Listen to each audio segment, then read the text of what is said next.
Assalamualaikum everyone. This is again your registered social worker, Mecca Disalan Yasin.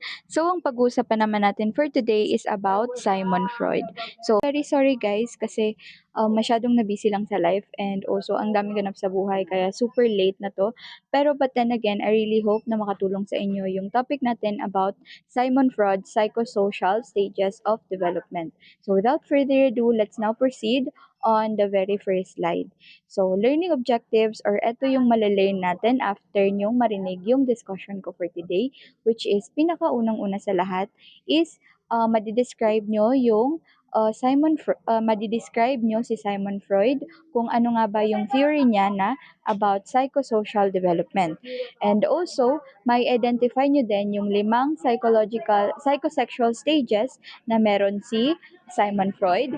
And also, ma-explain nyo din kung ano yung characteristic ng each stage na babanggitin ko. And also, marirecognize nyo kung paano nga ba yung experiences ng isang bata is nakaka-impluensya sa kanyang adult personality.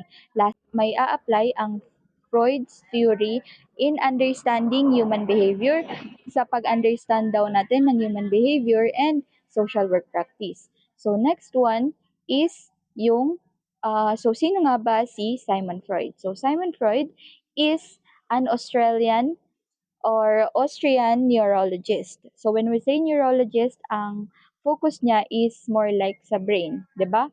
Kasi neurologist. Pinanganak siya noong May 6, 1856 and siya din daw ang founder ng psychoanalysis. Believe that personality develops during childhood or pinapaniwalaan daw ni Simon Freud na yung personality is nade-develop during our childhood, like as early as now or as early as bata pa siya is nade-develop na talaga yung personality niya na magagamit or nagiging reason kung bakit ganun yung nangyayari sa kanya or personality niya sa adulthood niya. Propose that unresolved conflict during childhood can affect adult personality and behavior. So, pinopose din daw ni Simon Freud na yung mga unresolved conflict is yan yung tinatawag nating hindi pa nare-resolvang mga conflict nung pagkabata niya is nadadala niya daw yan sa pag naging adult na siya and maaapektuhan nito yung personality at saka yung behavior niya. So, famous quote daw ni Simon Freud is, "The mind is like an iceberg. Much of it lies beneath the surface." Okay? So, next one is, here yung slide na to is, ito yung tinatawag nating psychosocial development. So, ano nga ba ang psychosocial development? Psychosocial development is a theory that explains how personality develop from birth to adolescence. Meaning, yung tinatawag nating psychosexual development is isa daw yung theory na ine-explain niya kung paano nade-develop yung personality from birth hanggang bata or 0 years old hanggang adolescence. Meaning, hanggang, kibale ang adolescence is 18 below, di ba? So, yan yung tinatawag nating adolescence. So, Freud believed that or pinapaniwalaan daw ni Freud na yung each stage focuses on different body area called erogenous zone where pleasure is experienced. So, each stage daw, kasi di ba may limang stages ang psychosexual development. So each stage daw, pinofocus niya yung different body areas. Different body areas kasi yung sa mouth, sa anal, sa basta madidiscuss lang din natin and tinatawag yun siyang erogenous zone. Erogenous zone is yan yung always yung nakikita talaga or kapag nakita nyo yan, isipin nyo na kay Simon Freud yan kasi erogenous zone is very conflict din kasi nandyan yung mga fixation. So, where pleasure or kung saan daw na-feel or na-experience ng isang bata or isang adolescent yung pleasure. Every stage presents a developmental conflict. So, every stage daw, yung limang stage na yun, nagpo-present yun ng iba-ibang developmental conflict or yung komplikado sa pag-develop ng isang bata. Sige, if conflict are not solved, a person may become fixated, influencing later behavior and personality. So, if yung conflict daw is hindi ma-resolve, yung tao is magiging fixated. Fixated is yan na yan siya. Kumbaga fixed na yung ugali niya kasi yun yung kinalakihan niya and ang hirap baguhin kapag yung isang bata or isang adolescent is fixated na sa isang behavior, specifically bad behavior na hindi naman niya talaga gustong gawin but because naging fixated na nga siya nung bata pa lang siya. So that's the very reason kung bakit ganun pa rin yung personality niya ngayon at nung paglaki na niya. So, dito naman tayo sa isang slide. So, ito naman po yung tinatawag nating key concept or mga very important topic na pwede nating matutunan para mas ma-understand natin yung tinatawag nating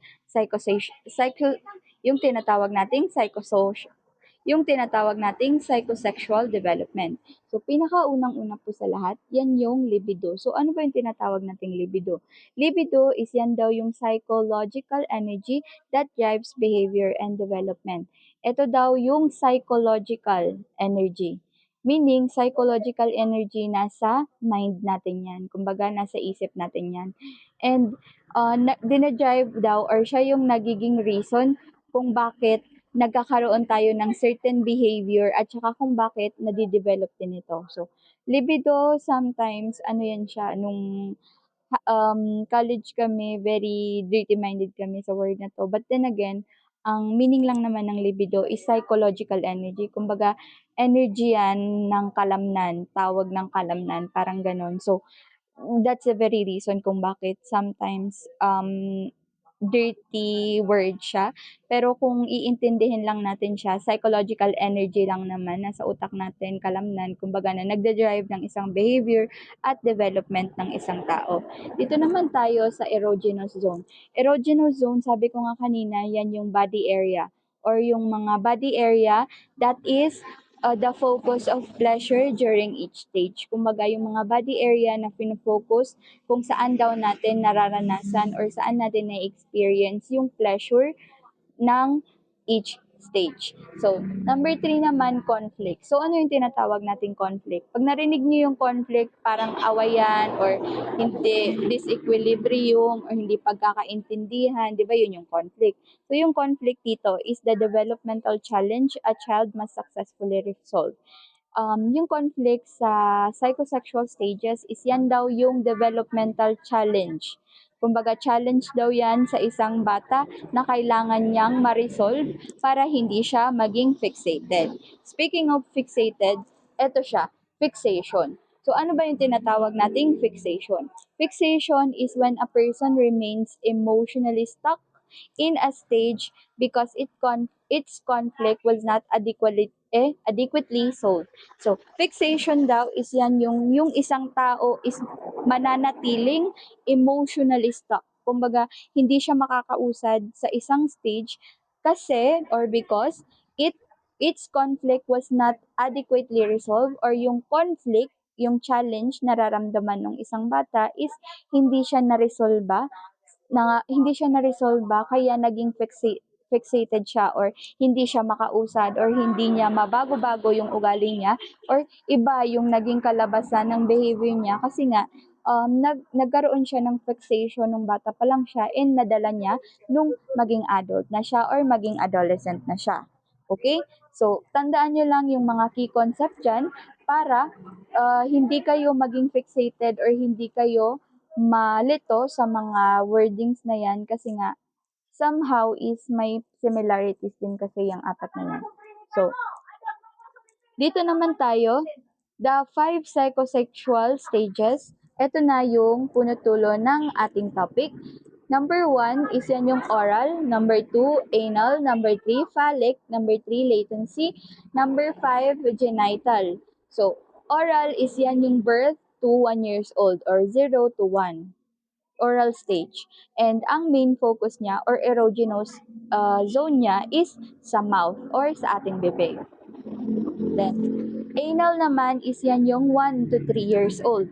Ang erogenous niya is sa bowel and bladder control, meaning on our anal. Diba? Phallic naman, 3 to 6 years old, genitals.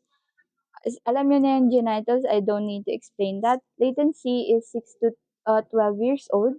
Yan yung social and developmental intellectual development, meaning dito daw sa stage na 'to, sa latency is wala masyadong erogenous zone kasi according to our professor in MSU is dito na yung nag-aaral na or nag-start ng mag-aral yung isang bata. So, hindi niya masyadong nafo-focus yung mga erogenous zone niya kasi specifically, nakikipag-build up pa siya ng mga, well-being niya sa kanyang mga peers. So, hindi na niya masyadong nafo-focus yun. Genitals naman 12 years old and above, meaning hanggang 17 years old. Mature relationship, meaning nakikipag-relationship na yung isang bata sa kanyang friends or sa family or sa anyone or sa loved ones man na pwede niyang relationship. So, next one is this one. So, ito yung like detailed explanation ng oral stage. Stage 1, which is the oral stage. According kanina, edad niya is birth to 1 years old. Ang focus niya is yung mouth kasi yung sucking, biting, and chewing, 'di ba? When you have a child or if may mga kapatid kayo, mapapansin niyo naman na ang pleasure or ang erogenous zone nila is nasa mouth kasi kapag usually ang mga bata is kapag umiyak yan, it's either magsi-CR yan or kakain or dedede ganyan. So, yan daw yung focus ng oral stage. Basta pag nakita niyo yung sa oral stage, meaning sa mouth. Then, ang developmental task niya is nade-develop daw dito yung trust or yung tiwala at saka yung basic needs through feeding and comfort. Kasi nga, nandito yung sa oral stage, 'di ba? And usually pag pinakain mo daw yung isang bata is magkakaroon siya ng trust sa iyo and especially kapag binigay mo yung basic needs niya, especially for example mother and son na newborn. And basic needs niya is yung dedede siya or iinom siya or kakain siya, 'di ba? So, yun yung feeding or yan yung tinatawag nating comfort in a way na makaka-gain siya ng comfortability on the caregiver kasi nga nabibigay niya yung basic need o yung paunang pangangailangan ng isang bata. Example is breastfeeding kapag yung may mga newborn or yung nung bata ka naging breastfeed ka din or bottle feeding. Bottle feeding is yan yung bumibili ng gatas yung mama mo sa labas and then nilalagay niya sa bottle and then pinapainom sa anak. Thumb sucking naman is yan yung pinaka sa daliri nyo is yan yung pinaka sa thumb is yan yung nilalagay sa bibig and also putting objects in the mouth or yung paglagay ng mga object sa isang bata, especially if the kid is kapag siya, parang nagkakaroon siya ng ngipin, di ba? So, yun yung tinatawag nating putting object in the mouth. Kasi nga, kapag nagingipin yung isang bata is kahit ano na lang yung kunin niya, is ilalagay niya yan talaga sa mouth niya. Kasi usually, yun yung, yun yung focus niya. So, possible fixation or ito daw yung mga posibleng mangyari kapag hindi na-satisfy yung oral stage ng isang bata. Too much or too little satisfaction may lead to behaviors such as too much daw or sobrang satisfaction or hindi naman sobrang satisfaction may lead or ang kakahantungan daw ng behavior ng isang bata is smoking. Pwede siyang maging yung smoker, nail biting or yan yung tinatawag nating pagkagat sa mga nails natin sa kuko, overeating or yung sobrang pagkain, and chewing pens and ball pens. So, if may makita kayong bata na ganun, may it be ang fixation niya is nasa oral stage pa lang kasi nga nasa mouth yun, kaya yun yung reason kung bakit ganun yung behavior niya. Kasi may makikita talaga tayong gatsugod ng ball pen or pencil or anything kasi nga yung pleasure nila is nasa mouth. Next one naman is sa anal stage. So, ano ba yung tinatawag nating anal stage? Anal stage is yan yung age niya is 1 to 3 years old. So, ang focus niya is toilet training and learning self-control. So, ang focus daw niya is pagta-train kung paano ba magpupu or paano like mag-CR. And also, dyan na din nalalearn kung paano nga ba mag-self-control. Kasi yung ibang mga bata, kapag hindi sila marunong mag-CR, usually iihi na lang yan sila anywhere. So, kapag hindi sila umihi anywhere, is magkakaroon sila ng self-control and madidisiplina nila yung sarili na in a way na hindi sila magiging burara. Okay? Developmental task naman nila is nade-develop daw nila yung independence. Independence is yan yung sila na mismo yung gagawa or sila na mismo yung kusang gagawa kasi marunong na sila. Responsibility is yan yung responsibilidad and also control.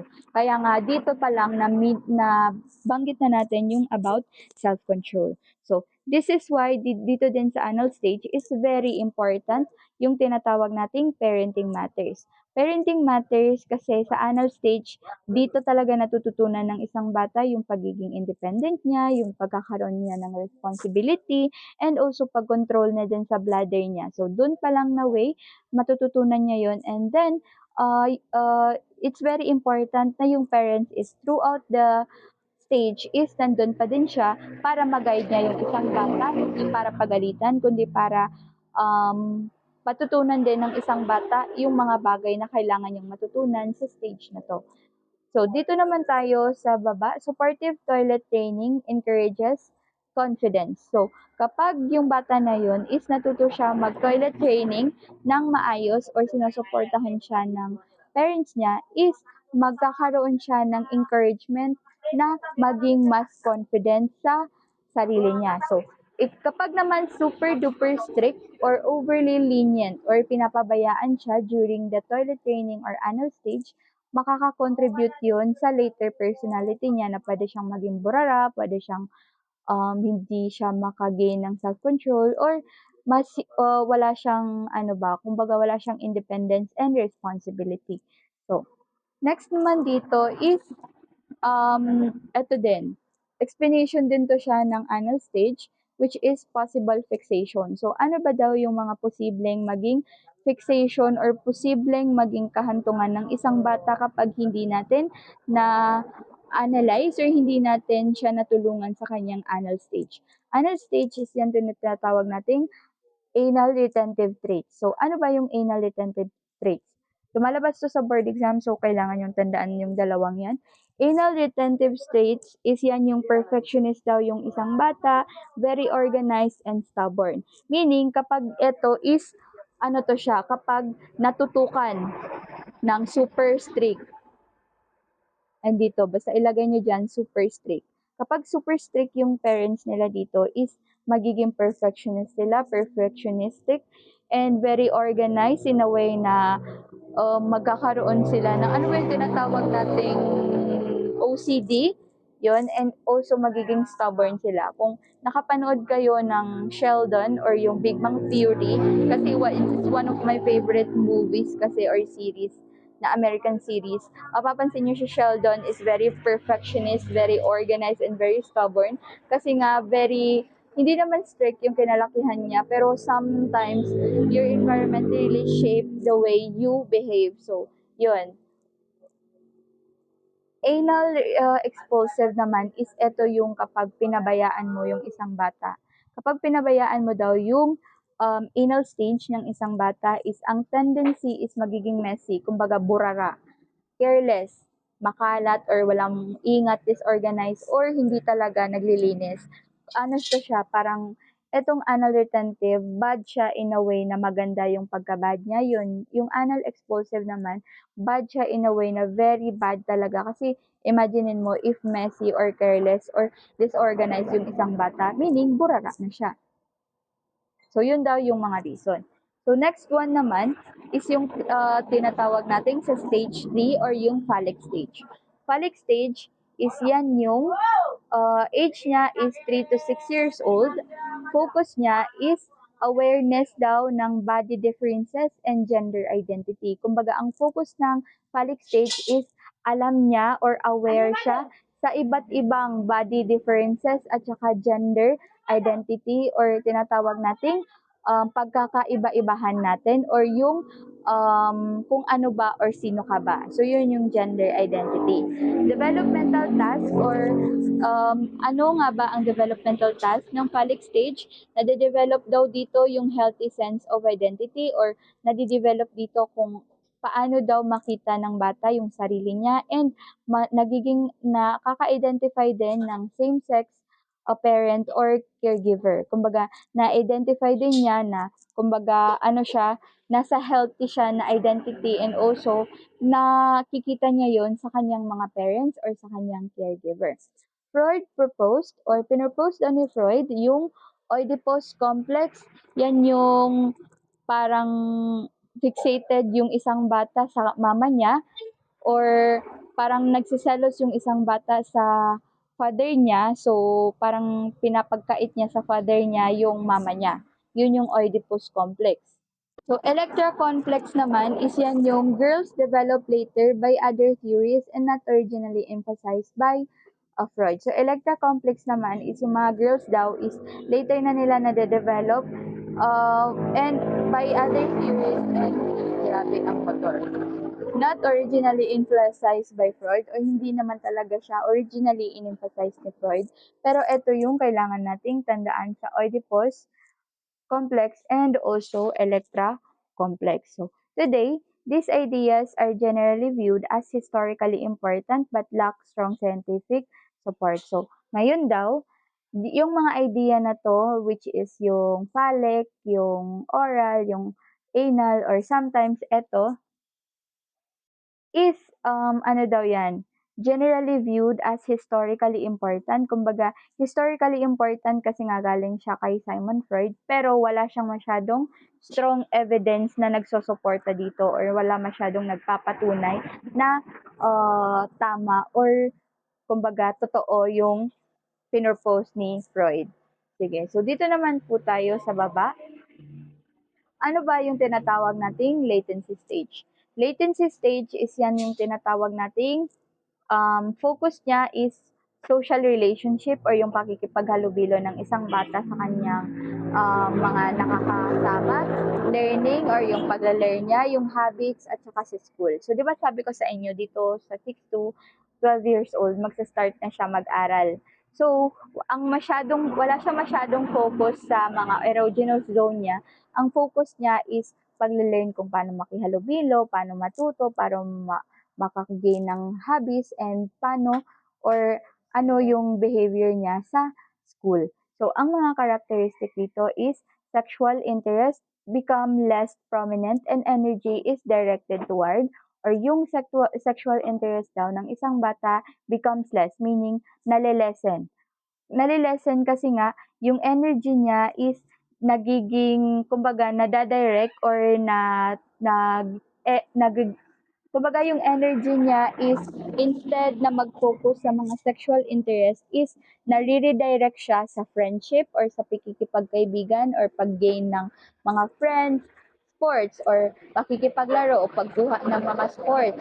'Di ba? Kapag sa school ka, usually makakagain ka ng friends, makikipaglaro ka or magkakaroon ka ng sports. Academics, mag-aaral ka, makaka-develop ka ng mga skills and also building confidence. So, instead na ang pagtuunan ng isang bata is yung about sexual interest niya, mafo-focus niya yung edad or mafo-focus niya yung stage na to dito sa mga certain relationship or extracurricular activities na pwedeng makatulong sa kanya para mas mag-learn siya and also para makagain siya ng social relationship and na makakatulong sa social well-being niya.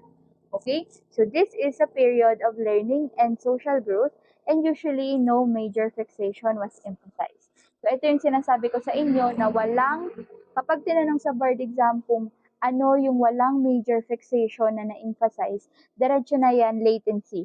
Bakit latency? Kasi dyan na mag-start mag-aral yung isang bata. So, mariredirect or maiiba yung focus niya. So, ang reason is hindi na niya masyadong iniisip yung about sa mga erogenous zones. So, dito naman tayo sa baba. Stage 5 is yan yung tinatawag nating genital stage. So, genital stage, ito yung last stage, 12 years and above, meaning 12 to 17 years old. Ang focus niya is mag-develop ng mature relationship at saka ng intimacy. Mature relationship meaning ito na yung parang nagbibinata or nagdadalaga na yung isang bata and also intimacy yung pakikipag um, interaction niya sa kanyang loved ones, pagiging intimate, pagbibuild ng relationship, mature relationship ha. Hindi yung sa stage 4 na sa friends. Ito kasing sa stage 5 is yan yung more than friends, parang mga ganun. So, ang characteristic niya is, kumbaga, ito yung mga character na pwede mong makita sa isang bata na nasa genital stage na makaka-build siya ng romantic relationship. Nandiyan yung magkaka-crush sila or magkaka-jowa, depende kasi may mga batang mga ganun. Emotional maturity, kumbaga nandito na din yung magiging emotionally mature sila, like parang nararamdaman ka na nila, hindi yung like yung sa ibang stages na wala silang paki sa'yo. Eto dito sa genital stage, parang kaya na nilang intindihin yung nararamdaman ng isang tao kasi nagmamature na sila emotionally. Responsibility naman, magiging responsible na sila on their own, kaya na nilang magtihis, kaya na nilang makipag-alubilo, kaya na nilang mag-build ng relationship na sila-sila lang. Healthy expression of sexuality kasi nga, ano na sila, mature na sila dito. So, yung expression nila ng kanilang sarili is magiging healthier na siya compare doon sa mga nakaraan na stages. Career and future goals. Kasi nga 'di ba dito is I think high school na dito yung mga bata. Yung certain age niya kasi is 12 to 17. So, kibali high school na sila, makaka-develop na sila ng mga career nila, ano yung gusto nila maging, ano yung pangarap nila in the future. So, usually kasi hindi yun naiisip ng mga sa ibang stages. Pero dito sa stage 5 is parang ano na siya, more on mature side ng isang bata. Kasi nga, parang papunta na siya sa adulthood kasi or young adulthood. So, success completion of earlier stages contribute to healthy adult functioning. So, kapag nag-success daw, yung completion or kapag nag-success yung stage 1, stage 2, 3, 4, and 5 sa earlier stages is makaka-contribute daw ito sa healthy adult functioning. So, kapag na successfully um, completed yung mga stages, na 5 stages is makaka-contribute daw ito para magkaroon ng healthy adult functioning yung isang bata. So, dito naman tayo sa baba. So, ano nga ba ang application niya in social work? So, paano natin i-relate yung theory ni Freud sa social work? So, dito is Freud's theory help social workers, natutulungan nila yung social worker na ma-understand kung paano nga ba yung early childhood experiences makakaapekto sa ugali ng isang bata paglaki niya, para recognize niya yung importansya ng pag-nurturing caregiving. Kumbaga may re-recognize niya daw yung importansya ng pag-aalaga talaga ng isang ina or isang caregiver sa kanyang anak. Also, masusupport niya daw yung healthy child development and maa-assess niya yung family relationship at saka yung parenting practices ng mga parents, and also ma-understand niya yung emotional conflict. Di ba sabi ko sa inyo, emotional conflict yan yung mga challenges. Okay? And kapag sinabi mo namang emotional, meaning yan yung sa heart, sa puso. Kumbaga emotional. Emotional conflict or ma-understand niya daw kung saan nanggagaling yung mga emotional o yung mga hinanaing or challenges ng isang client na may bring into adulthood na pwede nilang madala sa adulthood. Ito, I think, child yan. Conflict ng bata na pwede nilang madala sa adulthood. So example, a social worker supporting a child who experienced neglect may consider how unmet early emotional needs could affect trust and relationship later in life. So, for example daw, ang social worker is um, na parang kung yung social worker daw is sinusupport niya yung bata na nakaka-experience ng neglect, parang mako-consider niya daw na reason kung bakit o nafe-feel ng isang bata na papabayaan siya or nane-neglect siya is dahil hindi na ibigay sa kanya yung mga emotional needs na kailangan niya nung bata siya. So, nakaapekto yun sa trust or yung pagtitiwala niya sa isang relationship pag naging adult na siya. Okay. So, dito naman po tayo sa strength of Freud's theory. So, dapat alam din natin kung gaano nga ba katibay yung theory ni Sigmund Freud. So, first of all is in-emphasize niya kung gaano nga ba ka-importante yung early childhood experiences or gaano daw ka-importante yung early na experiences ng isang mga bata, especially on the stages. Ini-introduce niya din yung mga concept ng unconscious mind. Matatopic din natin yan, pero unconscious mind yan yung hindi natin namamalayan na naiisip na pala natin or hindi natin namamalayan na nagagawa na natin because naging fixated tayo. And kapag hindi natin yon na find out, still magiging fixated ka pa rin and possible hindi mo siya pwedeng maayos. So, pangatlo naman is influence psychology, counseling, and psychotherapy. Yung theory din kasi ni Freud is nakaka-impluwensya din daw siya sa psychology, sa counseling kapag nagka-counseling tayo, and also sa psychotherapy. Laid the foundation of psychoanalytic approaches or yan din daw yung naging foundation ng psychoanalytic approaches. Kasi yung theory ni Simon Freud is about psychoanalytic or psychosexual development. So, dito naman po tayo sa baba.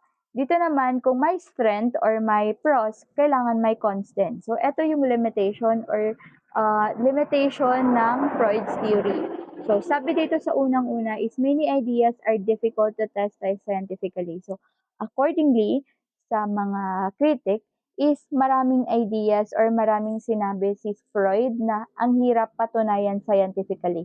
And usually kasi kapag gumagawa tayo or kapag kailangan talaga natin ng factual information, kailangan explainable siya scientifically, di ba? So, yung Oedipus at Electra complex is yan yung, di ba, yung sa Electra complex is yung nagiging jealous daw yung isang girl sa genital ng isang boy na bata. So, scientifically, hindi yun na-explain.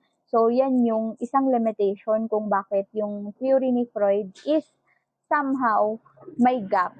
Dito din sa places heavy emphasis on sexuality, yung ano din kasi ni Freud is super duper fixated siya sa sexuality or sa fake a pleasure ng isang bata. So, yan yung isa ding limitation based mainly on limited number of case studies. Kumbaga, base din siya sa limited number. When we say limited number is wala masyadong case studies about Freud's theory. So, isa din yan sa mga gap. Cultural and gender biases. Cultural and gender biases naman have been identified. Kumbaga,